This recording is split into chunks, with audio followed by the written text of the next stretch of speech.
and action.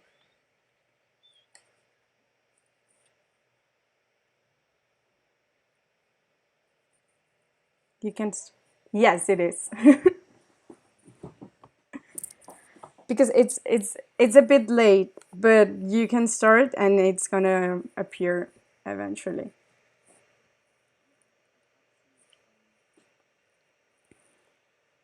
You can start. You can start, Maciek. Yes, you can start. You can start.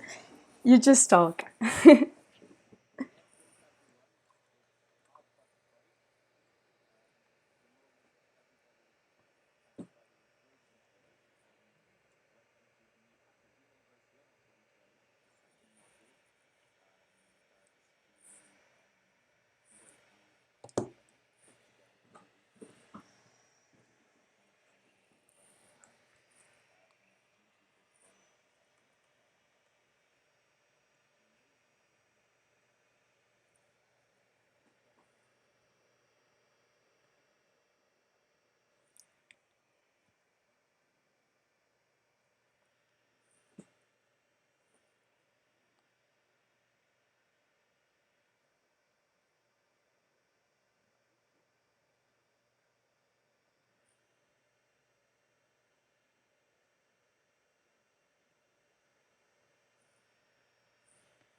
Yes, thank you, Alina, Maciek. the floor is yours. Thank you, Maciek. So hi, everyone. Today we'll be looking at ourselves, essentially. So you get to meet who we are, what we do basically as a board, how the role of a board is basically slightly different for this session in particular.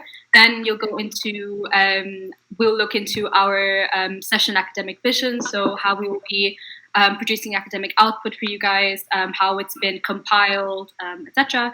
So the kind of subtopics for that is the SDGs, so the Sustainable Development Goals by the UN, and then also the way we decided to divide the topics up into clusters. Then we'll be providing you with two modules, one on personal development, and then the other will be presented by Jonas and Hein on academic preparation, how to go beyond the academic prep guide that you'll be receiving throughout the pre-session part of Barcelona 2020. That's it. Okay, we had some technical difficulties that I think they already sorted, if I'm not mistaken. Yes. Okay, I think we can proceed. So yeah, now we're gonna do a very quick round of introductions from our side. So I'm Maciek, and I am the president of the session, and I've been working on that project already with girls for a significant amount of time, and alongside with the board. I'm from Poland. I'm 24. I work in the art industry, and I've been active in UAP for quite a big chunk of time, I must say. So that's all from my side. Definitely, we can talk about that a little bit more in Barcelona this autumn. And now I will pass the stick to Jonas. Hi, I'm Jonas. I am from Germany. I am one of the 3 vice presidents of the session. My first UAP event was in 2016, so like 4 years ago. As I said, I'm German, but I'm currently confined in France, where I do my Erasmus year. And yeah, I've been working with Alina and Hein together alongside with Maciek to prepare the topics, to prepare a vision that we'll show you in a bit, and we'll further be working on providing you more academic output to prepare you for the session, which I'll also be talking about a bit later on. Alina or Hein? Oh, Hein, you can go.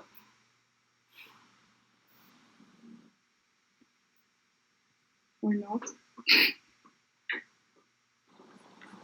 Hein, are you there?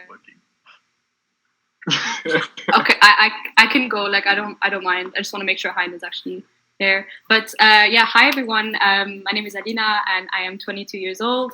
I come from Luxembourg and I'm currently studying politics and international relations at the University of York in the UK. I've been active in UIP for the past 6 years. So I started in 2014. And yeah, we've been working as a board now for quite some time. We have had the privilege of being able to kind of compile our own academic vision as a board, which I think is pretty cool. We've gotten a lot of freedom to construct whatever we basically want to do for the session when it comes to like from the TOs to the vision itself. I think it's pretty cool. It's something that I haven't had the chance to do so far as a vice president. So I'm genuinely looking forward to the session and meeting all of you. And yeah, now I can pass the stick on to Hein, if he's there.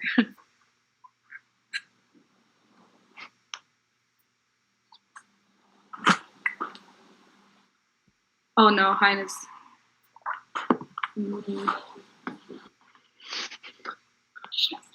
Shall we move on, or? I guess he can This is Dutch internet. he can just introduce himself when he's back with us. Just move on for now. Yeah, that sounds good. Sounds good. All right. So, as promised, we'll start off with talking about the session academic vision. Oh, Hein is back. Hein is back. Hein is not back. We'll keep Okay, going. never mind. The session academic vision. So, as you probably have seen, the vision or the theme of the session in its entirety is sustain the change, and it is very heavily inspired by the Sustainable Development Goals. There are 17 global goals that were agreed upon in 2015 by the United Nations General Assembly towards a future that is more sustainable and that will ensure that the globe and all of us living on it will be able to enjoy this beautiful planet for years to come. Sustainability is a theme that is often talked about in EYP, and it is also a theme that is very present.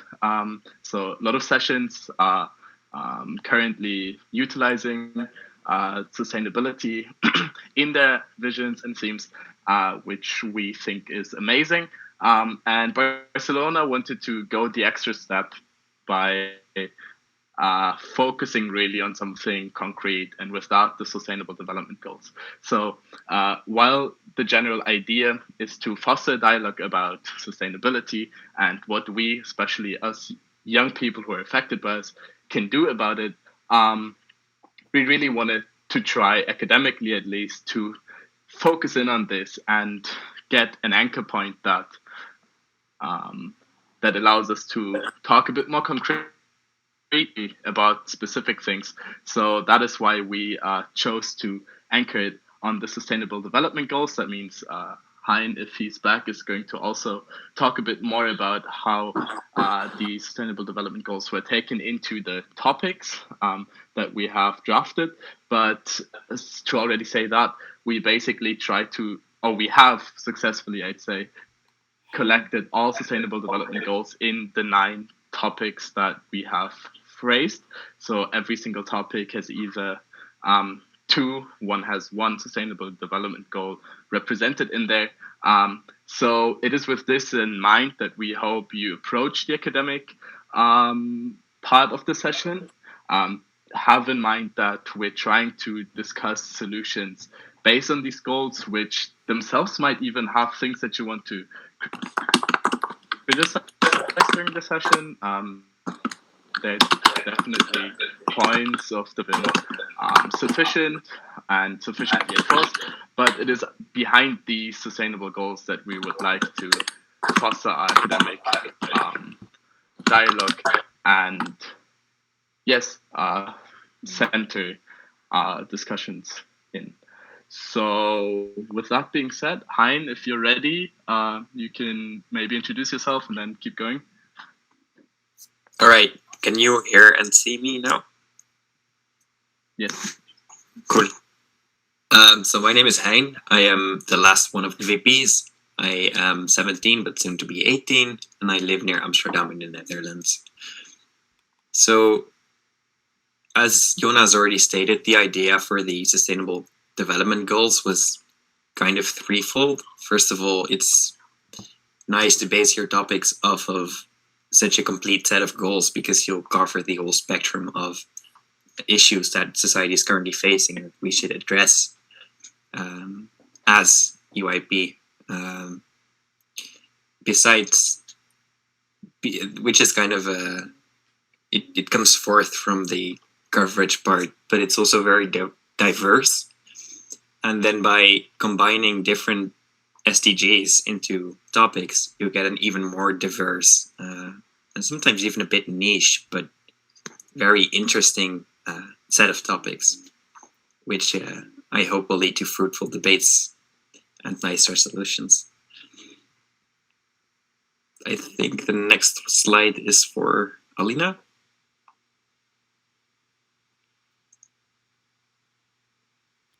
Oh, I was on mute, sorry. So we went through all the SDGs, yes. The next part will be regarding the topic clusters. So basically, again, like what we did is we took all the SDGs together, and all the topics are a combination of all of those SDGs. And you'll see that being reflected in the topic sentencing and the vision for each and every topic. The other thing we tried to do, and obviously, like, it is very hard to, all the SDGs themselves, they're already very, I wouldn't call them broad, but they are divided up the way they are to separate problems into one category so that each and everything has its own, has enough dedication being placed on one part, if you get what I mean. So it was hard to divide up all the SDGs together and make topics out of them, but we did our best. And to further divide up the topics that we came up with, we have 3 clusters. So we have earth, wind, and water. Not like the band earth, wind, and fire. But still, we went with these names just to kind of give ourselves a funny little, I don't know, way to also get everyone together. And we're basically, what we're going to do now is going to go through each and every cluster. And earth is for Jonas, wind is for Hein, and myself, I will be dealing with the water cluster. So Jonas, you get to talk about your cluster now.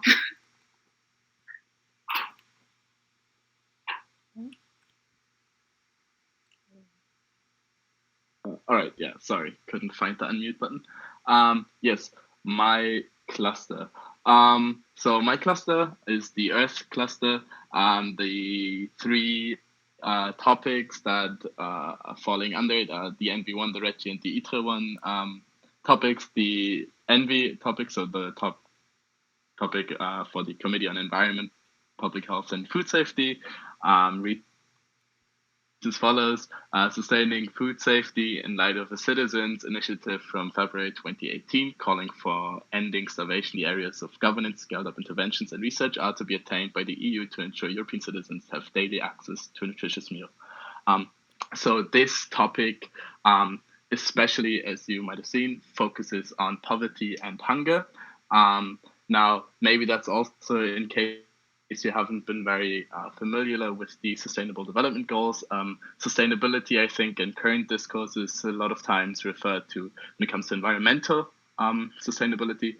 But when the UN decided to take on this grand sort of mission to make a more sustainable world, they didn't only focus on environmental sustainability, but sustainability in its broader sense of really sustaining something, sustaining life, and sustaining human life also means sustaining that people are able to eat and people aren't starving or too poor to afford food. And in this light, we thought of this topic.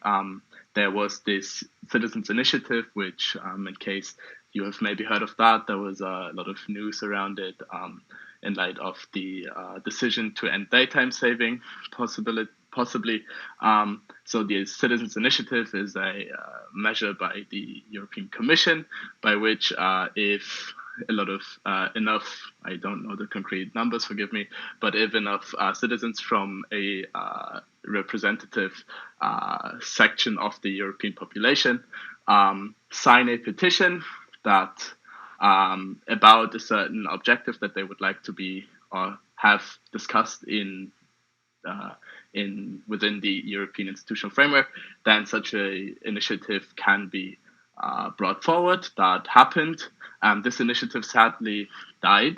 So this is maybe something that will be picked up during the discussions. But there was a initiative with quite a lot of support that pointed out to a study that showed that 8% of the European population is not currently capable of affording a nutritious meal on a daily basis, and this is clearly an issue that needs to be solved. So this is the basic background of that topic.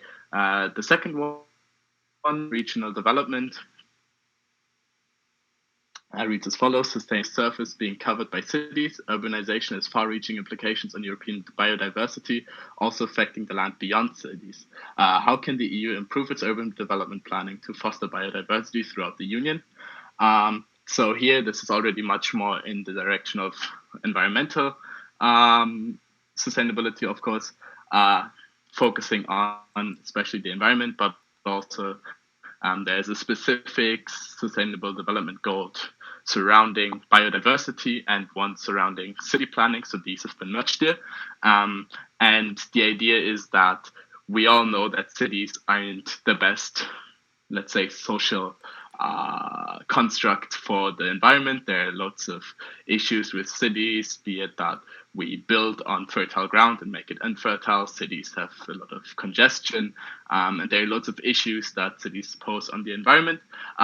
But it is not only through pollution of cars that cities are bad, but cities through the pollution of the waters around and other factors can affect the land and the biodiversity around cities, which is an issue.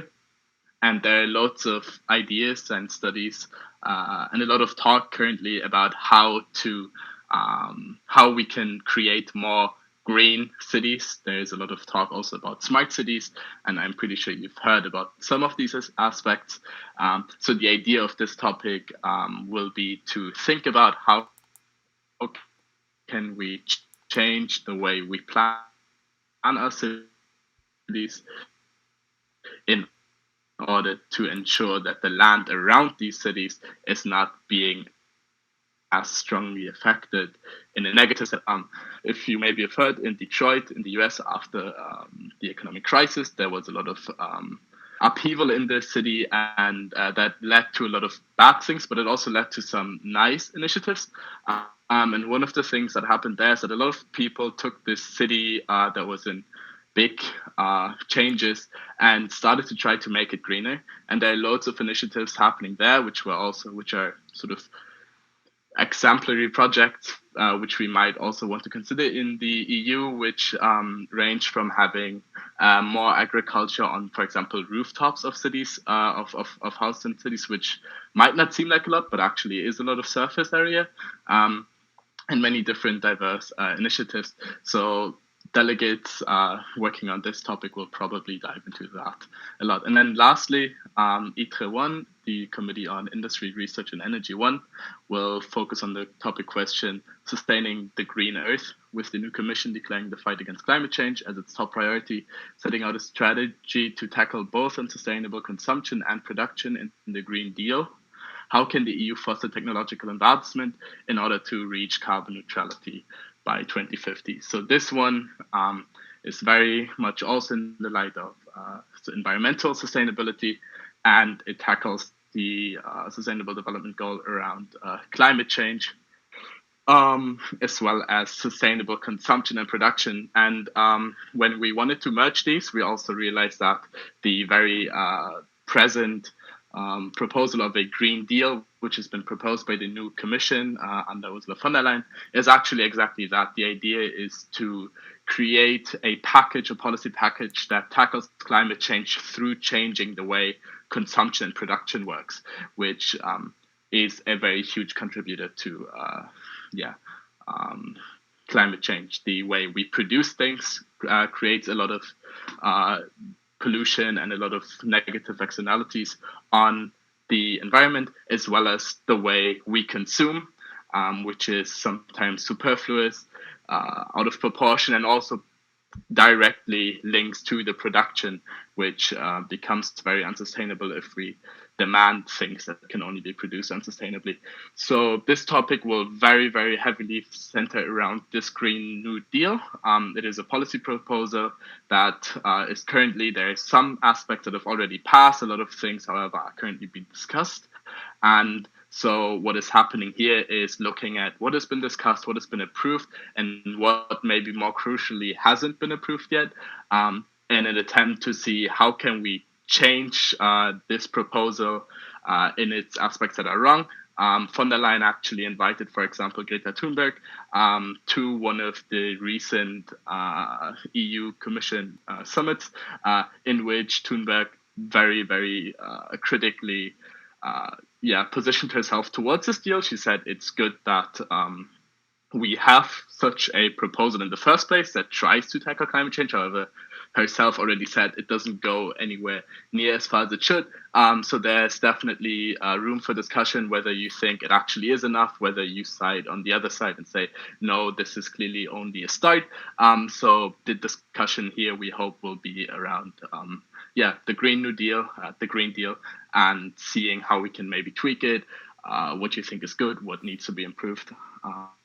So yeah, this is the Earth cluster. So if you will be in there, you will probably see my face a bit more than the other faces on the board. And this is what the topics that I will guide. So also be in closer cooperation with the chairs that are, chairing the debates. But so yeah, that's that. I don't know if we're already taking questions. I don't see any. So unless anyone pops a question right now, I think we can go into the next cluster, which is Wind by Hein.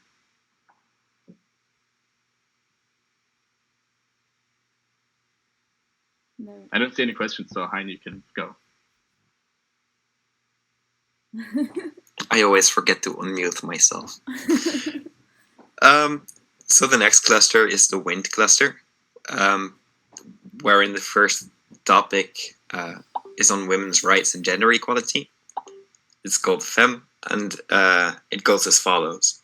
Following a recent study by the European Institution for Gender Equality, stating that the economic potential of women remains unfulfilled due to significant inequalities between women and men throughout the EU, what steps should the EU take to stimulate employees and employers alike to fortify the position of women in the workforce? The idea here was to combine the research done by the European Institution for Gender Equality, which pointed out the economic potential, as well as the SDG of equality, of having everyone on the same level, or at least giving everyone the same chances. I think it's an interesting turn because it's a very common topic in EYP. It's a very common topic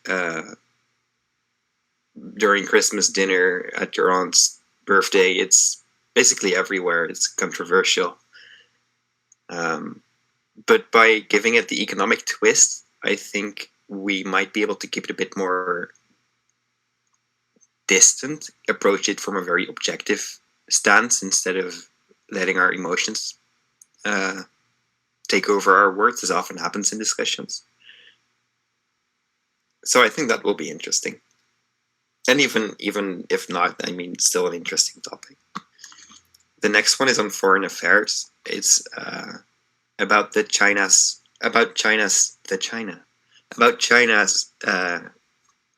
steel dumping on the European steel markets. It goes as follows. Considering the steady increase of China's share in the European steel market over the last few years due to artificially inflated prices and dumping, how can the EU end the war on steel without implementing unfair degrees of protectionism and whilst aiming to improve the partnership between the EU and China? So the idea here is, as you may or may not know if you're involved in economics and stuff, European steel stocks have been declining and declining. ArcelorMittal, for example, is it used to be a very steady stock, but it's constantly declining because the demand for European steel is going down as Chinese steel is taking over the markets here. And we, as the EU, have wanted to do something about that for a long time, but it has to be a fair solution. You don't want things to get personal with China. And meanwhile, you want to preserve your own economy and your own big companies. So I think finding a solution for this is going to be very diplomatically interesting. It's going to be a very nuanced solution, that's for sure. And my last topic in this cluster is on industry research and energy number 2. We have like 3 of them, I think. It's about sustaining power. With an estimated 50 million households in the EU experiencing energy poverty due to high energy expenditure, inefficient energy infrastructure, and low household incomes, how can the EU increase the accessibility of energy to all households without distorting the markets? So I'm trying to talk too fast, that's the problem. There has been research that has shown that not everyone in the EU has steady access to energy supply. Not everyone has power in their homes. And if they do, it's expensive and it takes up more of their economic assets than it should, which is a shame because not having power or having limited access to power sounds like something that is, I mean, it's inconvenient, but it doesn't sound disastrous. Whereas it can lead to health issues indirectly or directly. Imagine you not having a fridge, but it also leads to social exclusion in a way, which can also lead to mental health issues. It puts you at a disadvantage in all sorts of ways. It's just not nice to have people behind like 100 years in terms of technology. Meanwhile, it's I think it's going to be easy to reach a consensus about that something should be done. But how you're going to approach it is going to be rough, because how do you convince power companies and individual countries to spend a lot of money on a few people, a relatively small group? It's going to be an interesting topic again. Next up is the water cluster by Alina. Yes, thank you so much, Hein. So the next topic cluster is going to be about water. This cluster is a little bit of a mix and match. Like we have mostly water-related topics, but we have one topic that is not really necessarily related to water at all. But it just fits in my cluster because I like the topic a lot. So that's why it's in mine.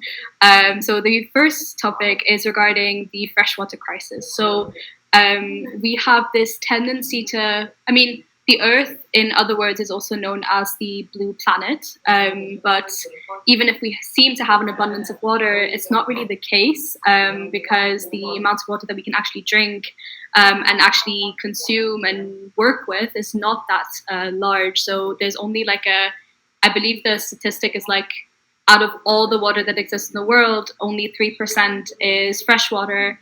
And out of that 3%, only 1% or something is accessible. So all of us are relying on that same 1% to basically survive. And this includes agriculture, this includes retail products, everything. So that is something that people tend to forget because it seems like water is just freely available through any tap or whatever. So I think there's this lack of appreciation and understanding that water isn't in fact that water is actually a scarce resource, and we should actually treat it as a scarce resource and not waste it all the time. So this is what that topic will be dealing with. So just about the freshwater crisis in general. And the next topic is about civil liberties, justice, and home affairs, also known as LIBE, and it's called Sustaining Equal Chances. So that is about the access to education, and how it basically, like the lack of access, increases that gap between the rich and poor, and basically makes the middle class even smaller. So it's basically how education has an impact on future chances and equal chances of everyone. That's what that topic will be dealing with. It's also quite interesting because I don't think I have seen, at least I haven't treated a topic in that area before. So I think it'll be quite interesting. And my last topic will be also an envy topic, and it's about sustaining the oceans. So it's really about how to make sure that we protect our oceans, that we don't just protect it, but we also preserve our oceans, and how to basically clean up the reefs, and what kind of role the EU should play in that field. Those are my 3 topics, and I think we can move on to the next part now, which is our very first module. So one sec before, I think there was one question to me that I promised to answer. Yeah, of course, go for it. Yeah, so before we go into that, Helena, the question was, how do you think that we can ensure that people who are skeptical of these environmental issues see the problem and agree to make steps towards change? So I think this is, there are lots of possible answers to it. I think very fundamentally, what we as a board do is that we try to stay as impartial as possible towards the things that you say and the opinions that are present throughout the session. One thing that we also do, however, is draw a certain line. And line is usually confined in the topic phrasing that we've done. The issue with climate change, one of the things we do not, in a sense, really allow for during the session, because we also don't have the platform for it, is a general discussion on the validity of climate change research in general. Maybe you can obviously disagree on certain issues. One thing that should be taken for granted, however, is that this issue exists, because that is sort of already taken in a topic question. So also maybe quick tip, if there's any of the topic questions where you read it and you don't even think that is true, maybe don't sign up for that committee, but rather express it out during GA. But besides drawing these very fundamental lines, whether you as an individual would like to tackle climate change in a very neoliberal market-driven sense, or you would rather go for very authoritarian measures, or you would go for other liberal ideals, those sort of questions we can't take for granted, those sort of stances. Whatever your idea is, you should and can express in your committee work. So in that sense, it is mostly also up to your chair, who handles the situation in a certain sense. But I think, to try and give you an answer, we hope that all of you who are here recognize the importance of sustainability in the first place. And besides that, if you have disagreements, and you will have disagreements in your committee, that is a very big thing as well. We would like you to disagree, and through disagreement, actually maybe find a consensus that is possibly even better than your personal opinion before you heard other people. So we would like you to disagree on the ways to go about these topics. We would like not you to disagree on the topic's sort of existence or not. And so far I can just tell you, it is very rarely that this happens. I have not seen a committee where basically people where people didn't agree that the general topic was true. So I think that is not going to be an issue, but you should also be mindful and open in allowing other people with different opinions on how grave of a step they think is necessary to speak, and then just hope that maybe you can convince them with your arguments and your stance. And I think everything further you will see throughout the session. There's not there's no point in now already worrying about that. I am very sure it's going to work out. And if you're willing and open to discuss with other people, you will not run into any issues. But yeah, that was that on this question. I hope it answered that. If not, we'll have a Q&A at the end of this talk, so you can raise any further doubts or questions that you have. But I propose we move on now.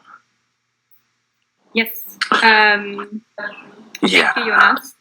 And Maciek, you can, I think, go ahead and start your personal development module. Just to do a little pit stop before we're going to proceed with the next module. I think Jonas touched upon the very pure essence of UAP on the academic level of idea of clashing those arguments on the creative argument of having those completely extreme viewpoints and being able to find a coherent and respectful way of sharing them, and clashing those ideas also with the ideas of other people, and seeing what happens in the end. And that's why you need the chairs team who is able to somehow facilitate that process. So thank you, Jonas, so much for those words, because I really think that they in a really beautiful way describe what UAP is about on the academic level, on the in the sphere of discussion and sharing the ideas. Now we're going to talk a little bit more about development, as development in UAP is a very often used word.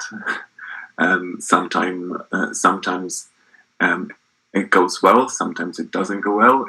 And in my experience, in the past years, it's been something that I've always struggled with. So taking this as a challenge for Barcelona was one of the main cores and foundations to build the idea for the vision around that, to also bring this to the table, to the HOs, to the NC, then also afterwards select people being interested in the similar approach, and being also interested in supporting people in their development and meeting their objectives. And very often in UIP context, it works.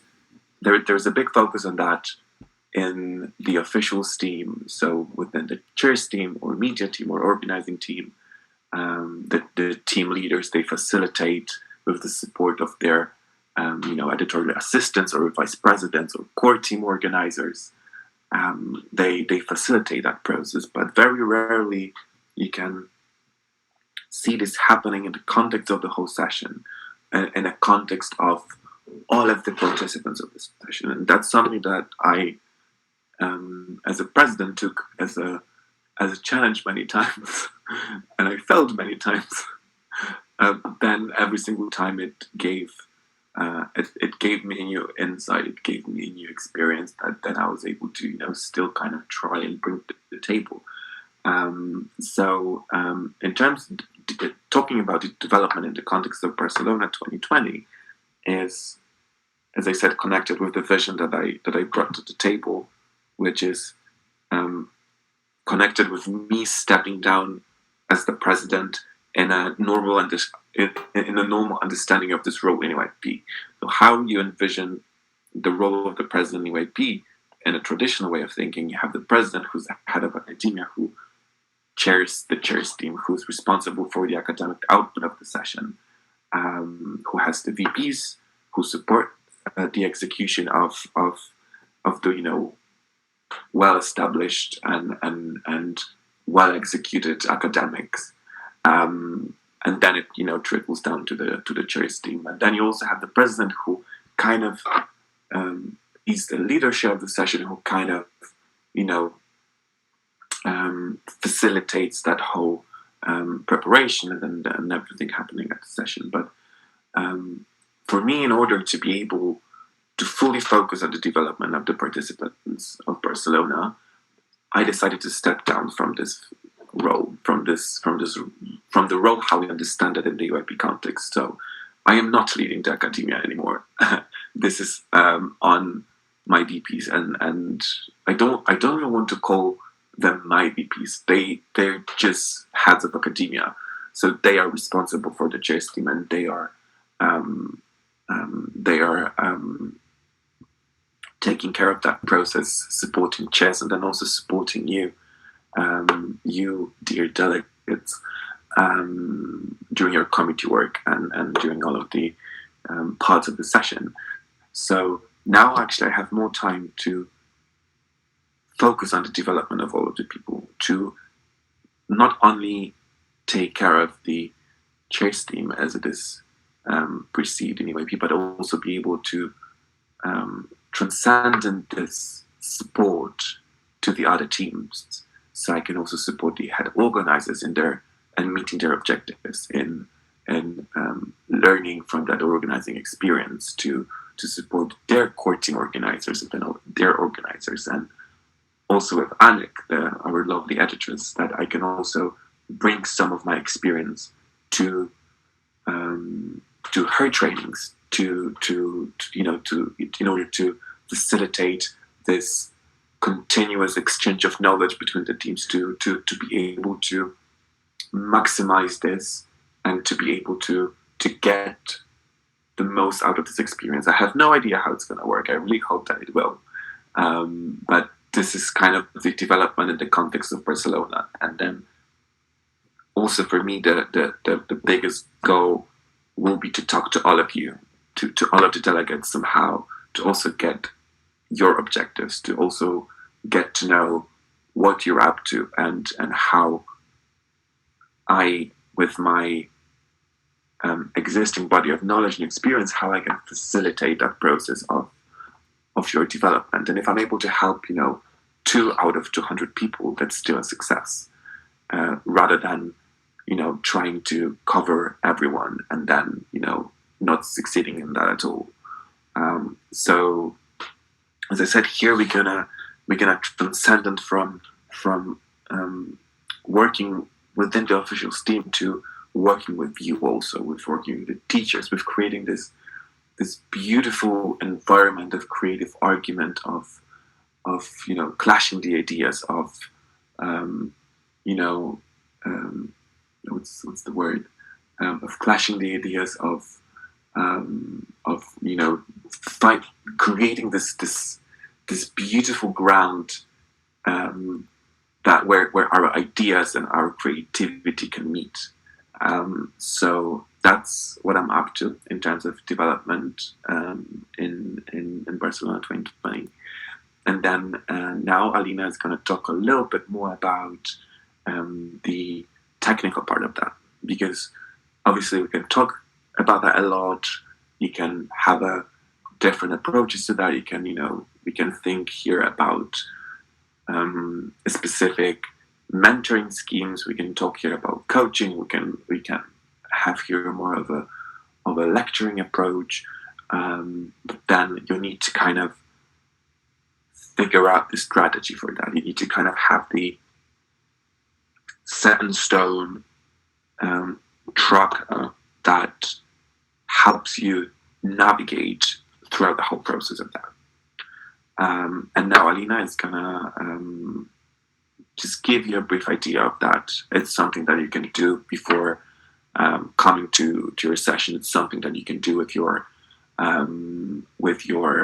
chairpersons once you know them, and you can help ask them to support you in that process. But then also I will be there to a certain extent to help you out with those objectives. It's a piece of paper that you can write things down, and that's the something that was developed in UIP quite a long time ago at one of the IFs, and it kind of gathered all of those ideas and put it in a very structured and cohesive way. Obviously, we will be twisting that. We'll be trying to figure out based on your needs and on also your objectives. We'll be thinking how we can personalize these strategies in order to meet your personal objectives. But just kind of give you the idea of the PDP, so it's a personal development plan. I really like abbreviations, so bear with me.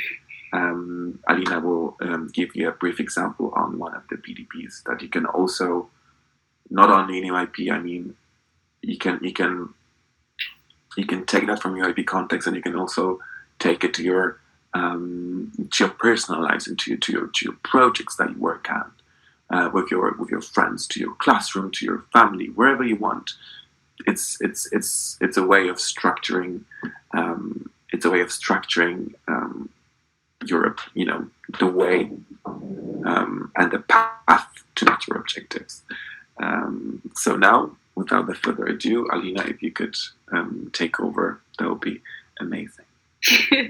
Yes, more than happy to. So for me, personal development actually came into play quite late in my UIP life. So I only started to think about personal development in 2018, like when I was first presented with the idea of a personal development plan or a PDP.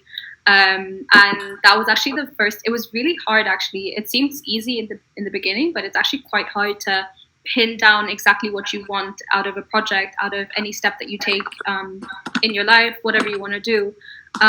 So a personal development plan can be as hard-hitting or as simple as you'd like.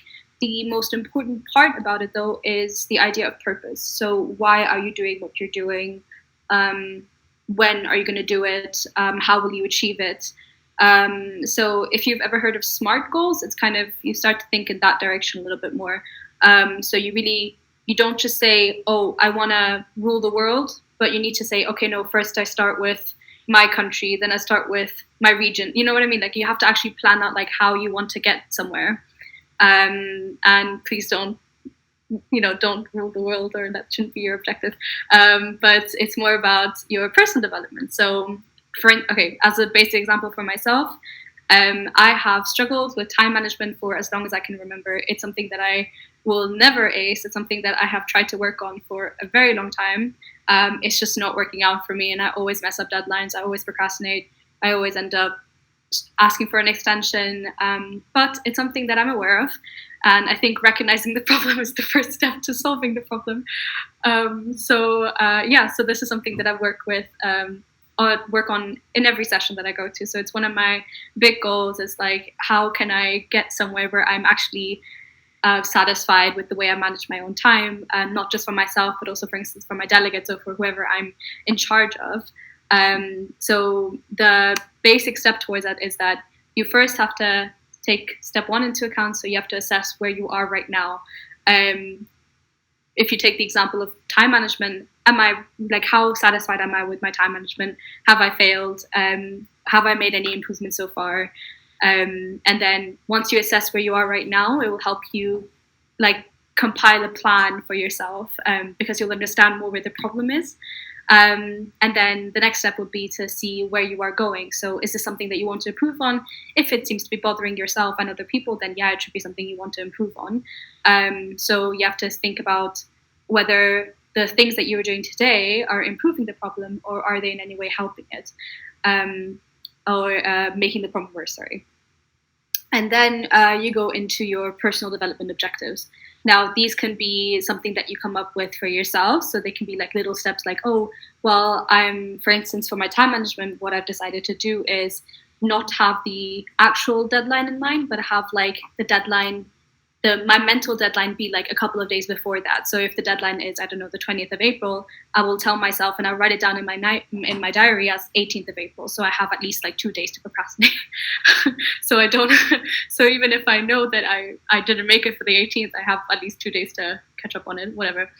This usually works better if the deadline is way ahead of yourself. So your mind can get tricked easier, if you know what I mean.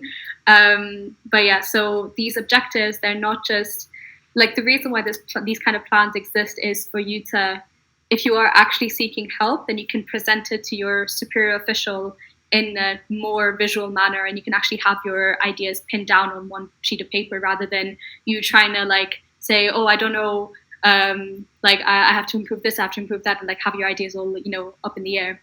The other thing I want to say is that when I was starting off as when I was presenting these personal development plans, like when I went to other sessions afterwards and I wanted to introduce them in the sessions that I was part of, the important thing is that they, like these, especially if you're doing EYP, it doesn't necessarily have to be like a plan for improving something super, like, I don't know, like super important. It doesn't have to be like, oh yeah, like I want to, I don't know, solve climate change or whatever.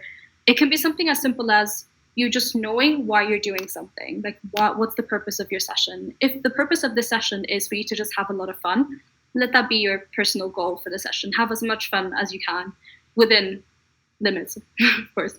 But yeah, so the important thing is that you're aware of what your purpose is. You have an understanding of how you want to approach those goals, and you're happy to share those goals also with others, and you're also willing to track them afterwards. Because these personal development goals, these plans, they don't just like start at a session, and they're not supposed to just end at the session either. They're meant to continue on to your personal life, into your ERP life, whatever you do, in your student life, school life, work life, whatever.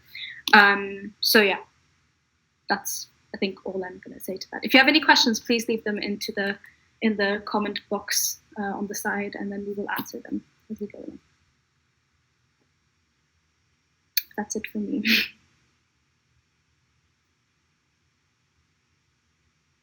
Maciek, you're muted. I know. Oh.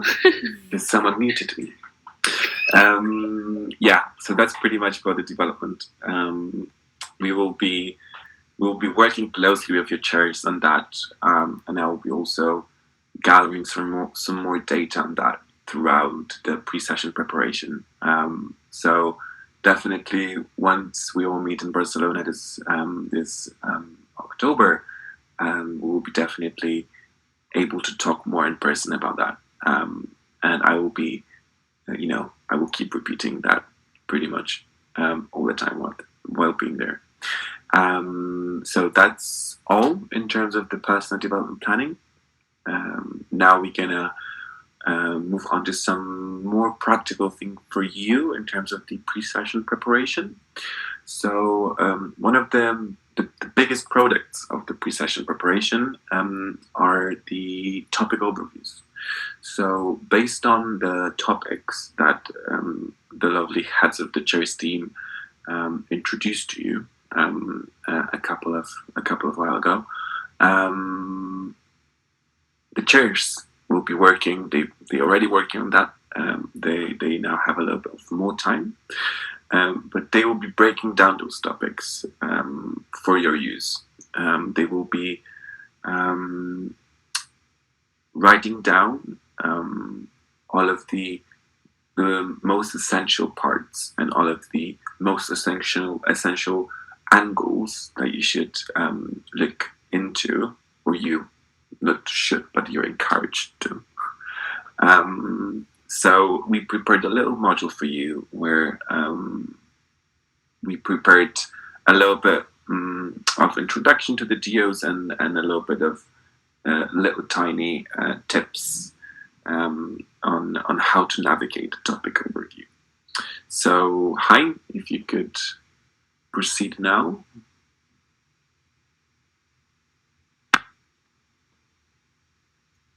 Yes. Is Jonas also there? Yep. Cool. All right, so the next module will be on how to navigate a topic overview, and we'll also be getting into what is a topic overview, why is a topic overview, and what should you do with it.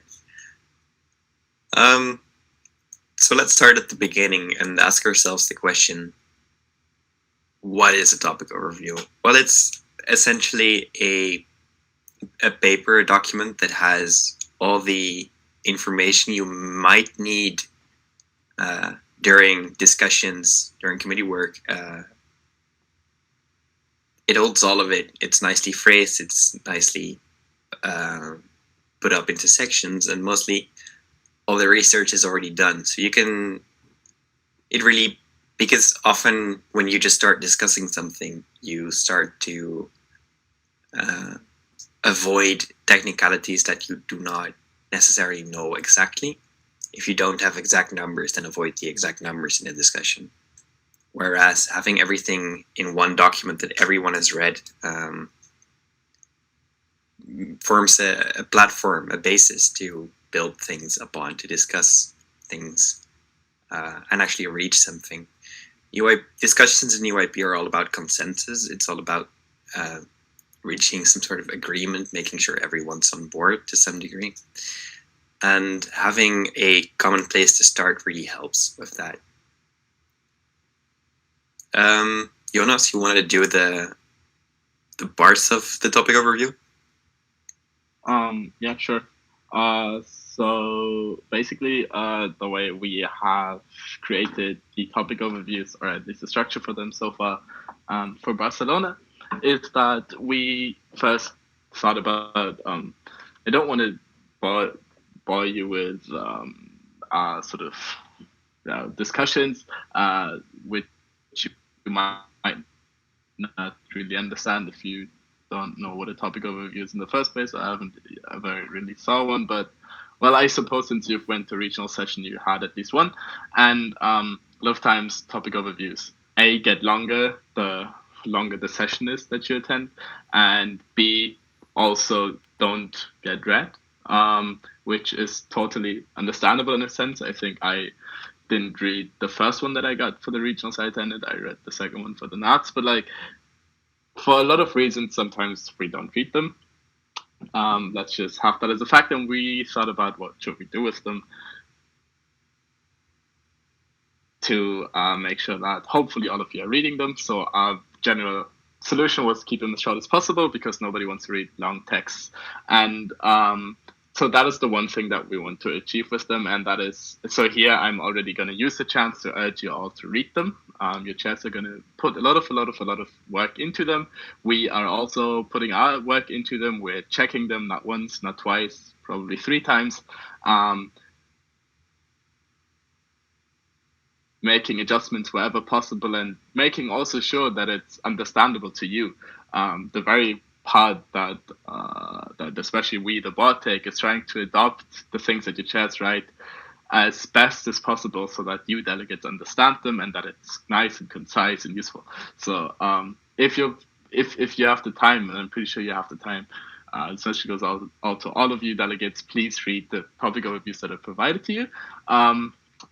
And basically what they're going to consist of is an introduction, which is going to be a very, very quick, sort of short, concise, just general breakdown of the topic. It's, if you're familiar with academic papers, it's going to be like an abstract where you really just sort of, it's the very first thing where you summarize what is being said later without going into much detail. It's sort of just like going to ease you in. And then we have the core, which will this time only focus on the relevant actors of your topic, the measures, and the conflicts that arise within your topic.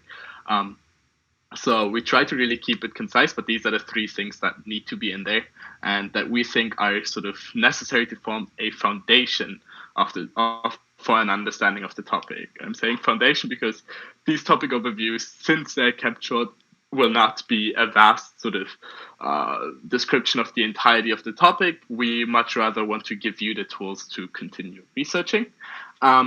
So yes, your chairs are going to explain to you in those topic overviews who the very biggest actors are within the issue, which doesn't mean they're the only ones, but probably the most significant ones. What measures, very significant measures, have been taken so far. So, for example, the topic around the Green Deal, there will probably be a lot of mentions of the proposals that have already been adopted and are being discussed in that section, and then the conflicts, which are sort of why your topic exists. So that part will sort of explain to you which big conflicts between actors and measures are currently in place, which sort of already leads you into sort of a direction of like what needs to be done to overcome those conflicts. And then the knowledge nuggets will be a bit more interactive, and this is where sort of our approach to the topic overview hopefully makes it not a mere piece of paper, but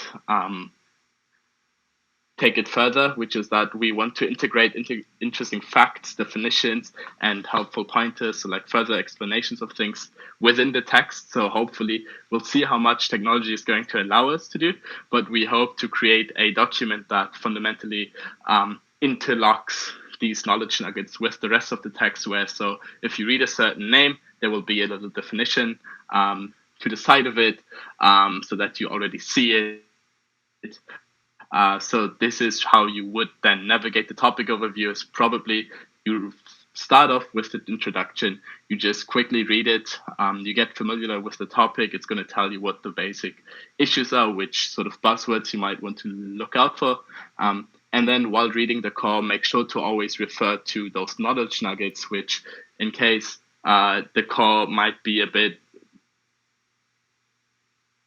not that understandable because it is very concise, we hope to always provide you with explanations and definitions for the things and the technical terms that you might not understand.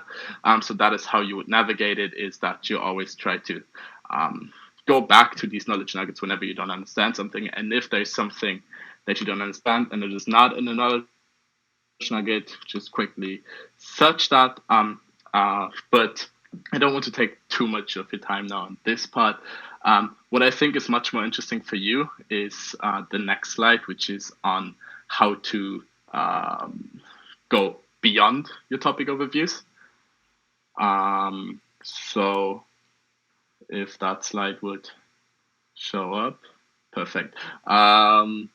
So basically, one thing that I sort of left out was the food for thought aspect that will be in your topic overviews as well, which is going to be the very last point in any topic overview, which is going to be your chair telling you a few questions that aren't even answered in the topic overview, but that are relevant. So one thing that you can start to prepare yourself beyond the topic overview is look at these questions, see if one of them is interesting to you, and try to research those.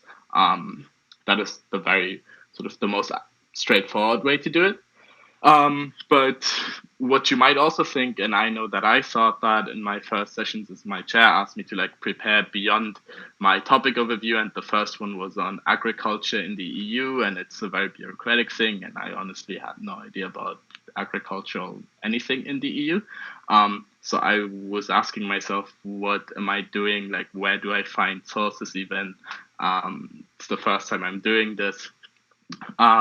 So I hope that these sort of 4 how-to points that I have for you might help a bit. So the very first thing is zoom in. So this is a topic overview. It shows you the holistic sort of frame behind this topic. And what is going to be helpful for you is to zoom in on a certain thing that you think is interesting. So you might have a topic that is very interesting to you in 50% of it, but the other 50% are, I don't know, you just don't really care that much for them, which is fine. What is going to be helpful for you is to try and zoom in on those 50% then, and those aspects that you think are interesting and you feel passionate about, and really get a deep understanding of these, because you will all have different sort of focus points within your committee. And if everyone at least is rather informed on the things that they find interesting, you're going to actually find a much more diverse and interesting discussion, because everyone will be able to contribute to different parts of the topic. And you will all also have more fun because you're discussing individually the things mostly that you think are interesting. And this will also make your research time itself more interesting, because, well, you're researching things that you think are relevant.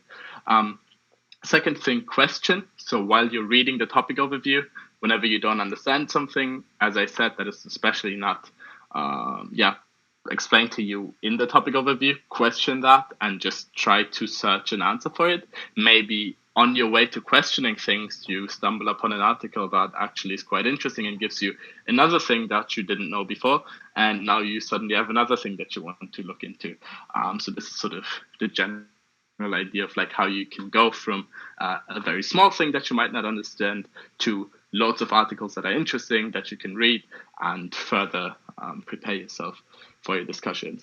A very, very big thing that your chair try to tell you a lot as well, I think, probably, is know the issues before brainstorming solutions. So in a lot of times, the way chairs structure committee work, which doesn't necessarily have to be the case in every committee, but I can imagine that some chairs will do it that way, is that you start with looking at what are the issues behind the topic, like the more nuanced issues, before you try to find solutions for things. So like, even though you might have a topic on climate change and you're an activist already, which is amazing, and you have lots of ideas and solutions for changing certain things, what is really important if you want to create a coherent and also just more complex,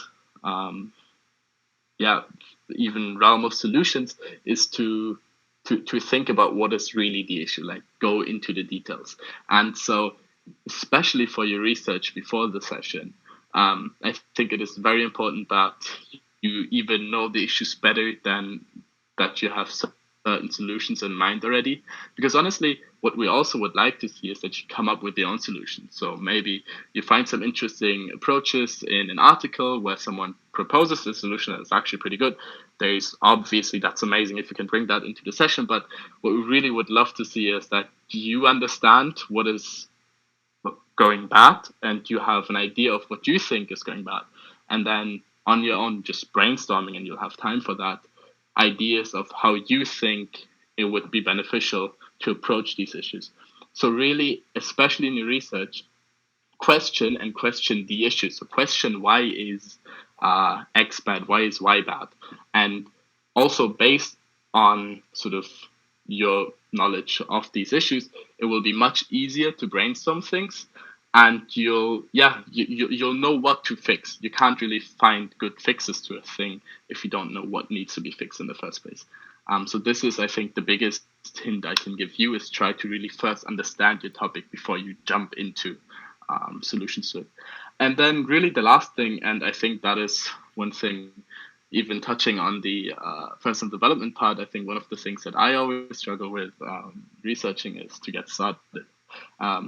I honestly, there are a lot of topics that I've chaired or also been a delegate in a committee of that I thought were really interesting, but I also had my struggles in the beginning to really start my research. And I think the biggest issue always with researching and anything academic is to just start, because as soon as you read that first article, there will be something, a certain word, a certain technical term you didn't know before, and now you already know what to research. A lot of times you sit in front of your topic and you're like, damn, I don't know what to put into my search engine of reference to find like URLs that are helpful to me, right? And just starting and just really, even if it's, I don't know, just even if you think it's a stupid thing to write in just search, just do it, and you will find an article. Your chest will also provide you with a few further research articles, and they have their own sources that they will link, and just starting. And after that, you will definitely immediately get into a net where you almost have too much information and might want to take a break because you have too many articles to see. So this is really, it's a very short thing. You can do definitely much more, but I hope that maybe these sort of 4 things or 5 are helpful to you. So really try to zoom in, question what you think is interesting, try to really understand, get a grasp of the things that you will be discussing, and just most importantly, really get started, because as soon as you do start, there will be so many new links. The internet is so vast by now. You will have no problem really finding things that are interesting to you. We also chose topics that are easy to research. You just really need to get started. But yeah, if there are any other questions about this, or I guess at this point about anything of our presentation, we can just take your questions and go into the last bit, which is the Q&A. Unless any of my fellow board members want to, I don't know, tell you something else before.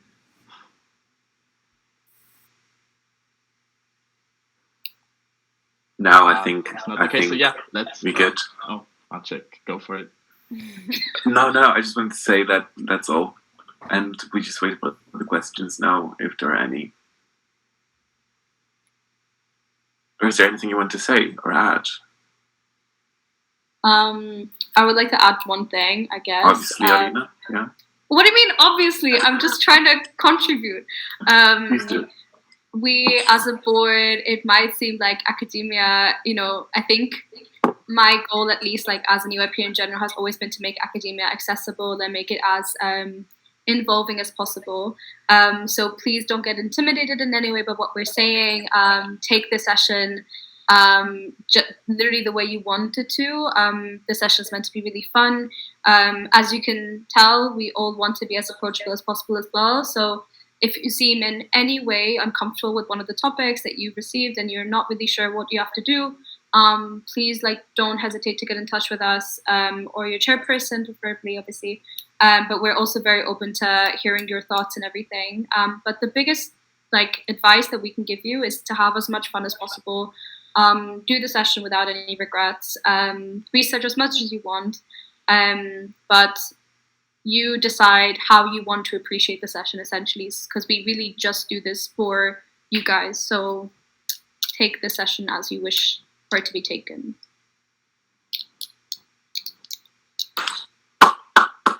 Yeah. Yeah, I think that's a beautiful message. Yes. Just when will we know what topics we are doing? Yes, I am pretty sure that the organizing team will be in touch with you pretty soon, and they will start the allocation of the topics. So yeah, I think it's gonna happen pretty soon. To Teresa, yeah.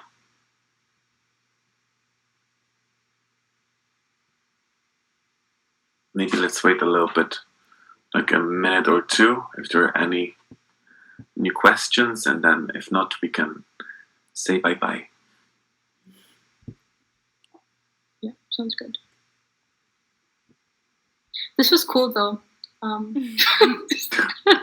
For Yep. general feedback, it was cool. Alina.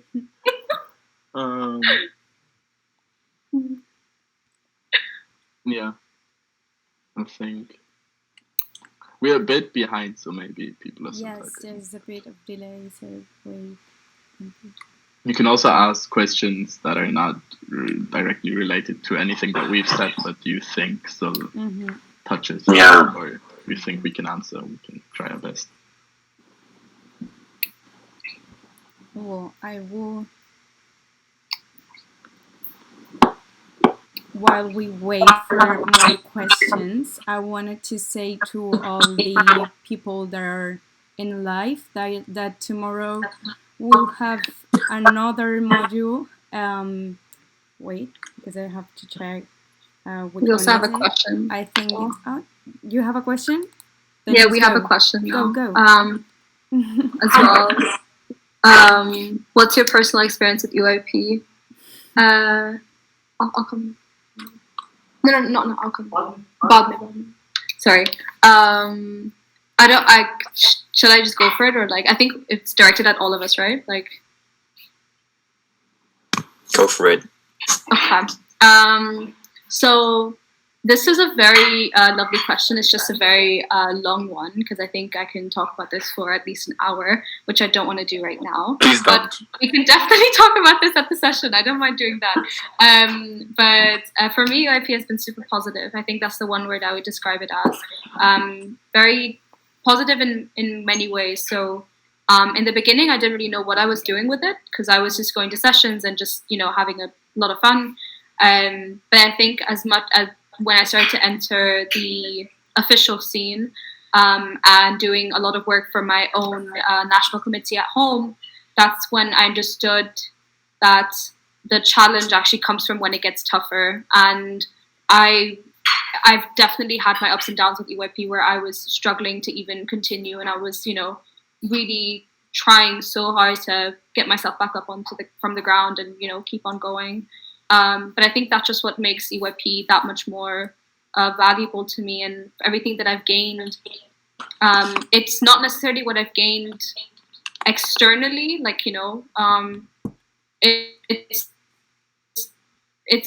not we're so they have reached somewhere and the commission has read my ideas, because that doesn't happen. But it's very much about the my personal changes and like how I've grown as a person. Because I was a very shy person, I think, when I was younger. I wasn't able to talk to people. Standing in front of people was like not a thing at all. But I think through the people that I've met and how close I've grown to them, how much better my life is through them, it has helped me get closer to understanding who I am as well. So in terms of personal development, EYP has, I think, been the most significant thing for me in my 22 years of life. That's it. So someone else can go.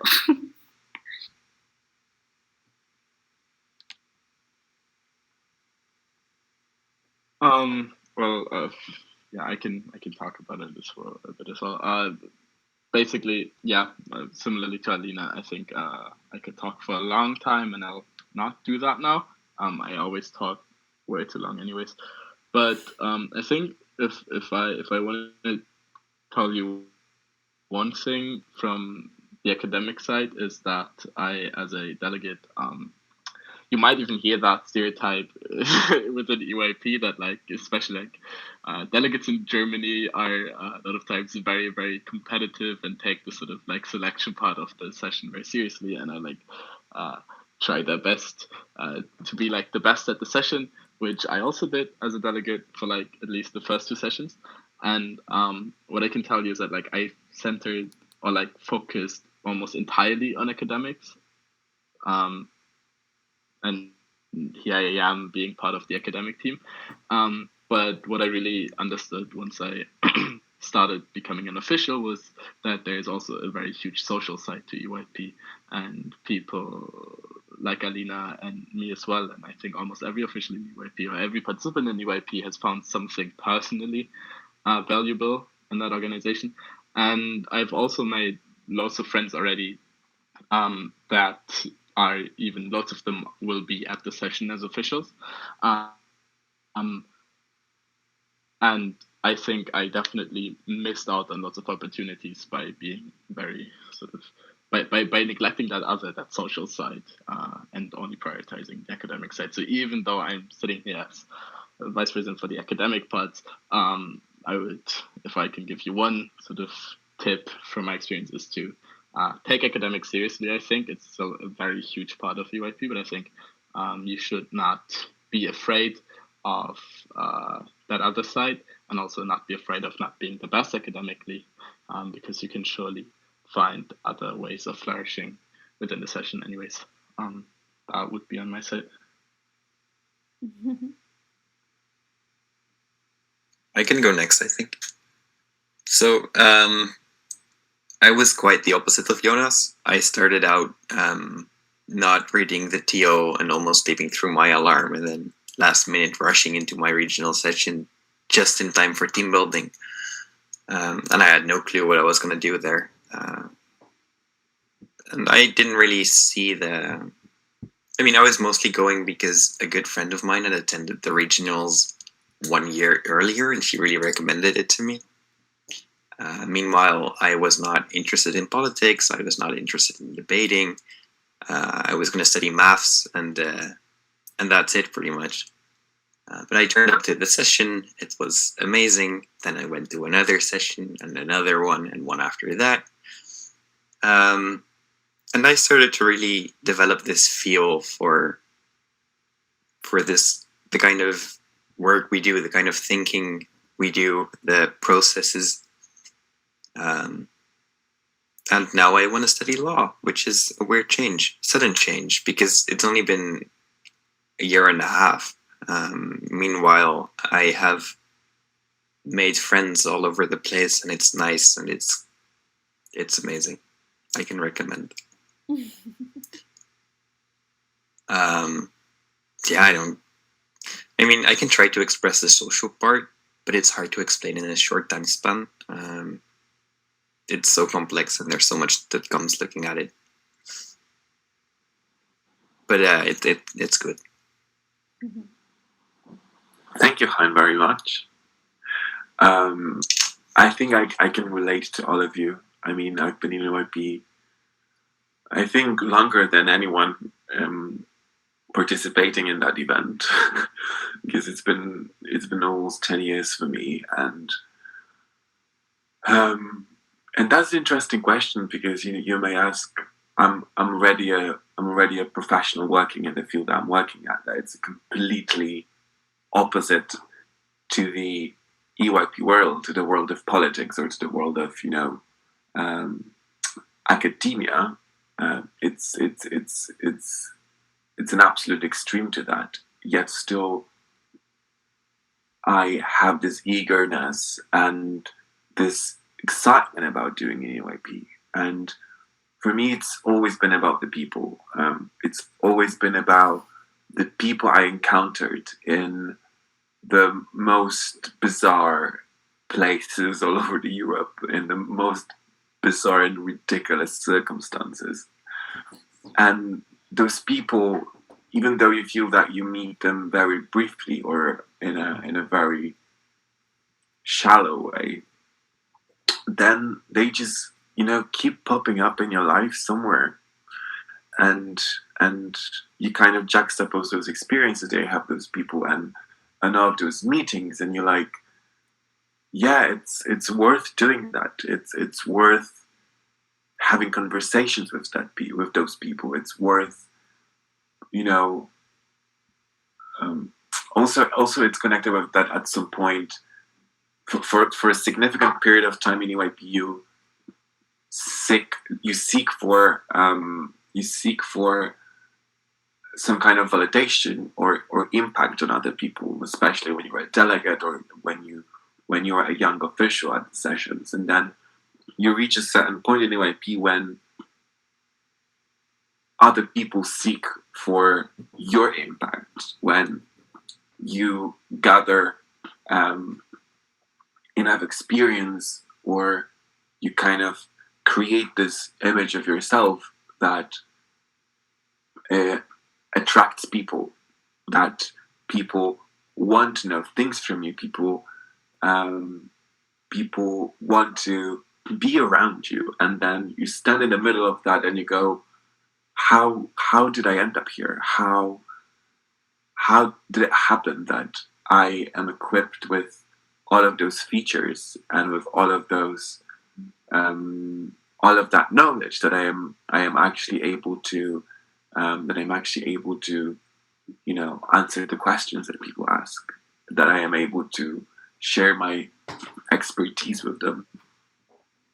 Or also, it goes way beyond just EYP, because one of my best friends, she's from EYP, and I met her during an EYP event, and that's something that I took out of EYP context, and I brought her to my own life, and now she just exists in the context of my own life, not in the context of EYP. However, we still kind of do sessions together from time to time, but it's been always about people. It's been always about those beautiful moments that you share with people during UIP sessions and events, or outside of that context. Yeah. So then we have we're gonna take the very last question before heading out before passing the mic to to one of the organizers who will explain the module for tomorrow. And the last question is, do you have any advice on how to balance working on the academics and having fun at the session? So I think Jonas will be the perfect fit to answer that question. Sure. Well, I think one thing that comes with it is, maybe preparation first. As I've been talking about, preparation can help you a lot, and there are different ways of doing it. And if you're well prepared academically, it will be much easier to talk about things, and then also relax and not think about or research certain issues that you haven't prepared for in advance while you have free time.